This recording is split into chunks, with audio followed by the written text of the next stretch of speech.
Best man, so I have sort of double duty of for the father of the groom and the best man tonight. But before I say some words about you guys, I first wanted to express some gratitude to Jay and Chris. You've raised one heck of a daughter. So, very confident, intelligent, caring, compassionate, great sense of humor, and just amazing. So, just amazing. And Emily, you're just a real gift to our family. I really appreciate it. And also to Jay and Chris, I guess if Emily's the gift to this now sort of joint family, this is your gift. So I'm sorry.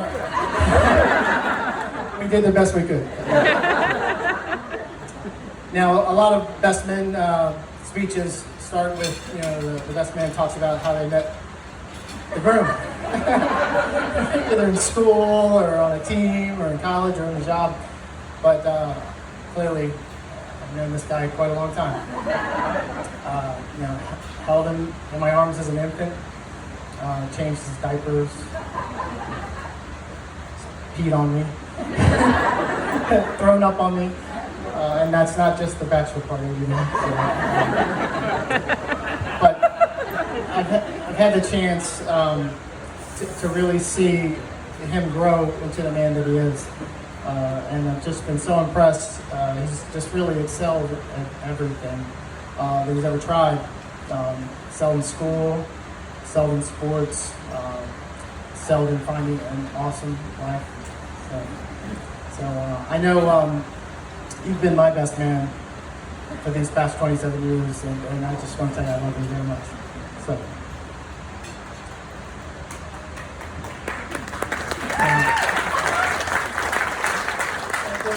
Sorry. As I was preparing for this, I was thinking about sort of small decisions that people make and how it kind of sets you on a different trajectory in life. And there's a decision that Jeffrey made that really made all this happen, and that decision almost didn't happen. And that was the decision to choose William and Mary as his college. I mean, obviously we all know they met, they became friends, and started dating, and fell in love at William and Mary. But when he was in high school and he was applying for a bunch of colleges, his sort of heart and mind was at a different school. And so they're both brilliant students. They could go anywhere they wanted to, but this one school actually sort of put him on a little wait list. And I said, Jeffrey, it just might not happen. So just get excited about something else, another school. But then they came around and they saw everything I see in him, and they actually accepted him. And then without any consultation with me, he just said, I don't want to go there. I want William and Mary, and that's where you guys met. And so I just think these small decisions really set you guys off on a great journey. So it was about the time when they were William and Mary, I met Emily. And so Jeffrey, he calls me up on the phone and he says, hey Dad, I'm going to run this marathon in Virginia Beach. I don't know if anybody here runs marathons, but it's kind of an all-day event. You have to go, you check in, you warm up, you go to the start line, you run 26 miles, and then you got to somehow recover after that. And we're talking like 5 hours. And so he says, I'm going to do this marathon. I'm like, great, I'm going to come out there and I'm going to watch you. You spend all 5 hours out there. And he goes, great, Dad, because I'm going to bring my girlfriend Emily. And I know you don't know her and she doesn't know you, but wouldn't it be great if you guys spent 5 hours together? I said yes. I felt so bad for Emily. But if she dreaded it, I couldn't tell at all. I mean, she was incredibly poised. She could carry the conversation. She was funny. We had a great time. She was very curious.